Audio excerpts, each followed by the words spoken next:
Good morning, guys, and welcome to Mornings with Sue. I'm a little bit late today. I had trouble with my Google Chrome browser. It just wouldn't act the way I would like it to act. But I'm here after all, and today I'm going to bring you 5 things on how to stand out from the crowd, from your competition. I did change throughout the last year my view on competition. So I actually think there is nothing like competition. We should all support each other. And if we all support each other and better ourselves, and we learn from each other and we teach each other, then the whole industry is really getting better, and we have nothing to lose with that, because there are always so many dogs, there are always so many families that need care for their pets. So don't think of it as competition, but think of it as just, somebody else in the business. And if they need help, you should actually really help them, because it will help you as well. Trust me, it always comes back. But I do want to point out 5 things that not necessarily have anything to do with your competition. Hi to That for Dog Walker. But really have something to do with just bettering yourself, bettering your business. So don't see it as just using your arms and elbows against all the other dog walking businesses or pet sitting businesses, but just really focusing on yourself and bettering yourself. That's really the most important thing. Number one, it should be in 2019. I know some are just technologically not that advanced and don't have the startup money usually to play with around, but it's really, really important to have an outstanding website. I mean it, an outstanding website, something that really, whenever the clients, because usually the first thing clients are doing is going on the website, checking it out, unless you have somewhere a phone number where they can call you directly, and then business will go through that. But an outstanding website is it's like the most important right now, and it should be just a given that you have that, because it's just like when you go over somebody's house, right? If it's not tidy, then you're kind of thinking, okay, they're kind of a little bit they're just not that well organized or something. Or if you see people on the street and they're not well dressed when they're going for an interview, then you're kind of having your own thoughts as well. So it's really, really important to have that outstanding website, because it is really the first impression that you get as a business. So make sure you have that. Second one, use technology to your advantage. So 2 things here, and I'm repeating myself in those videos, but it's really, really important that you guys get that. Type of payment accepted, and the pet sitting software I'm going to talk about. So the type of payment accepted is really accept PayPal, credit card, debit card. Don't do checks, don't do cash. I mean, if clients really want to do it, go ahead. But it's really important nowadays that it's just the basic thing to offer up acceptance of payment via debit and credit card. Because first of all, if you don't, and you're still only offering to accept cash and check, then either you're kind of like a business like my local pizza store that only accepts cash, because first of all, they don't trust their employees.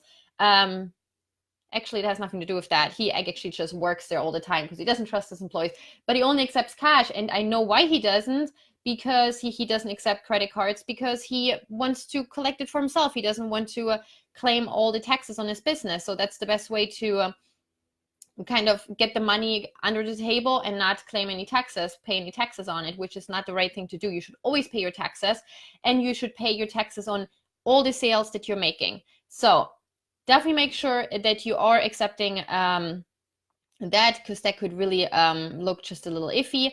Also, it's part of the convenience when clients have to pay cash or check.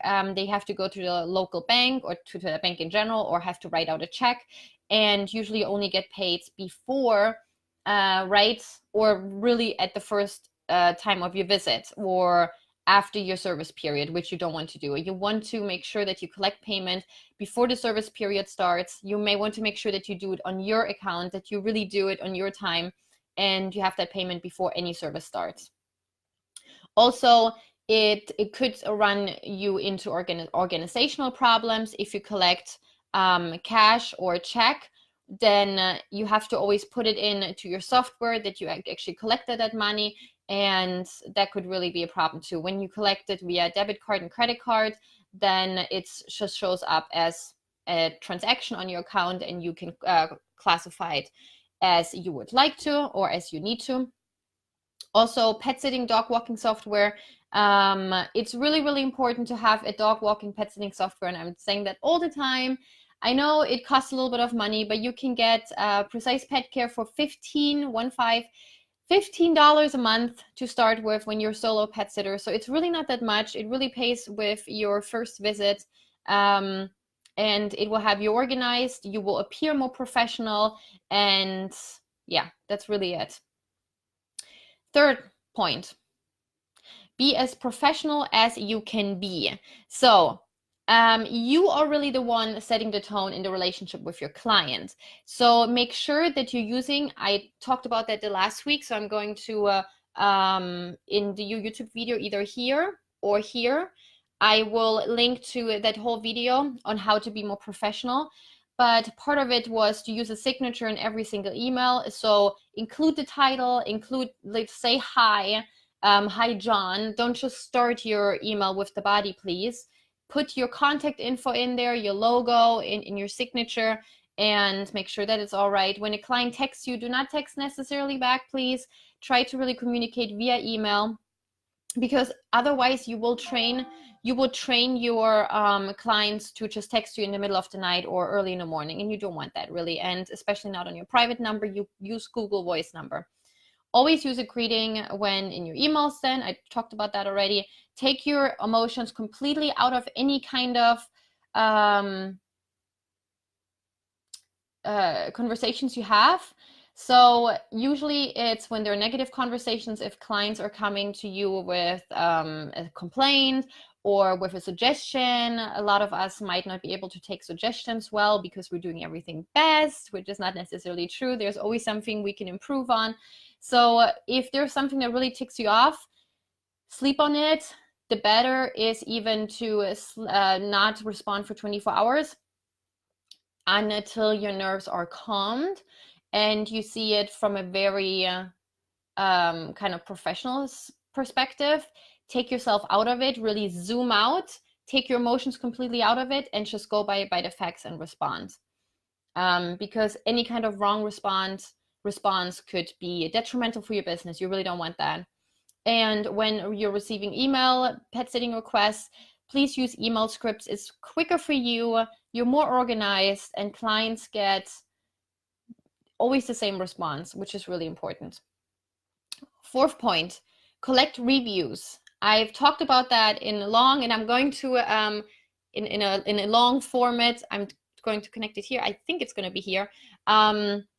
About reviews, how important they are, how to when to write your clients, to ask for reviews. And it's really a form of self-promotion, because you're taking all these positive statements of your business and of your service, and you can plaster it anywhere on your website. You have it on Facebook, you have it on Yelp, you have it on Google review. So you really want to make sure that you have that set.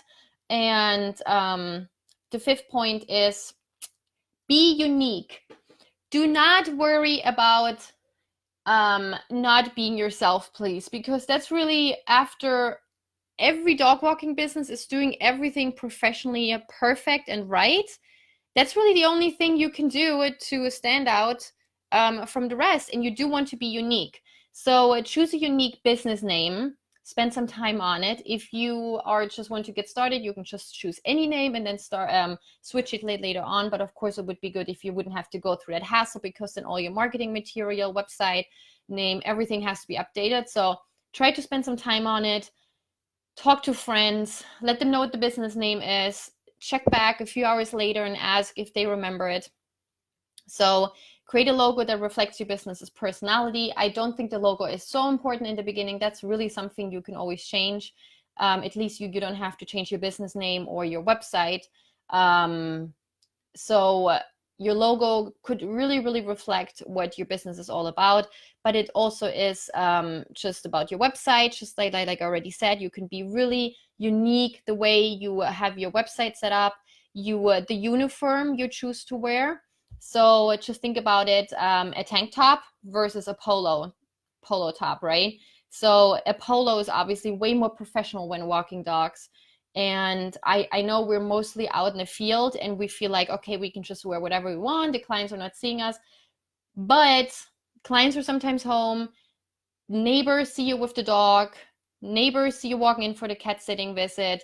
And it's just a very, very important thing, just like all the other major companies are doing it, to just be uniform, right? To be I'm not even going to try this word, but just be to be consistent in your branding. So if your branding colors are yellow and blue, like let's say, or yellow and black, so have a yellow and black polo shirt, something that really stands out and people can recognize you. Hey, this is that dog sitting service, whatever it is, yellow and black dog sitting service. So make sure you have uniforms. It also sits you in a different mindset, you as a walker and also your employees, to have a uniform, to have a polo shirt, to have something that just really says like, hey, I'm with this company, instead of their own clothes. It's just a psychological thing. And also, of course, the way you conduct yourself in front of clients. So I've talked to somebody in my town recently. They own a dog and they had a cat sitter before years ago.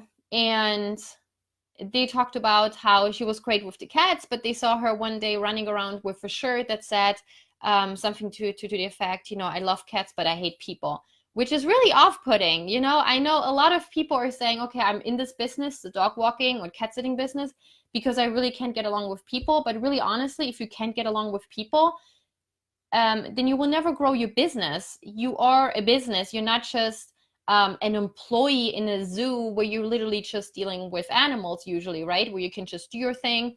You have to feed certain animals, or you're just an employee in a dog walking company. Then you can maybe do that. But I'm even looking for employees that have people skills, because we are a business. And it's really not fair to say, oh, we love your animal, but we hate you, that really shouldn't be the case. So if you're not a people person, you're probably shy, you're an introvert maybe. It's also something you can actually talk yourself into it. So also make sure that you are checking your thoughts on that. If you're just talking yourself into it, but you actually do like people, you just have to practice more to talk in front of people, to talk to people, and not to be afraid of people. Because really, all the people that you see, even people that are living somewhere where we would like to live, right? Like, let's say, like, they have more money or so. Those are just people with some other regular problems as well. And they like to connect to other people usually too.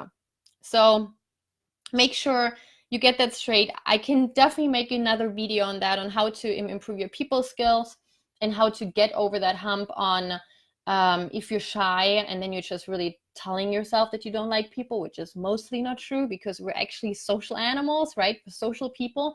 That's just the way we are. So I can help you to overcome that as well. Just let me know if you would like another video on that. I can gladly do that. I hope that helps. Those are the top 5 things for you to do to be really, really professional, to really stand out, and to get your business rolling uphill. And yes, that's it for today. I wish you guys a wonderful Monday. Have a great day, and I will see you next Monday. Bye.